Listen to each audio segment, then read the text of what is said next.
So our heater went a year and a half ago, and my mom actually wanted to enter the competition, but she was too late for the deadline.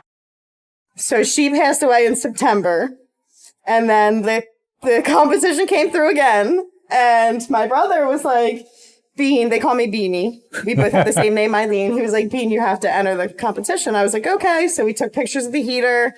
We put it in. My mom always said she never wanted to let this house go, even though, it needs a lot of work. So we were like, well, this is the first start. Like, we can't stay in a house with no heater.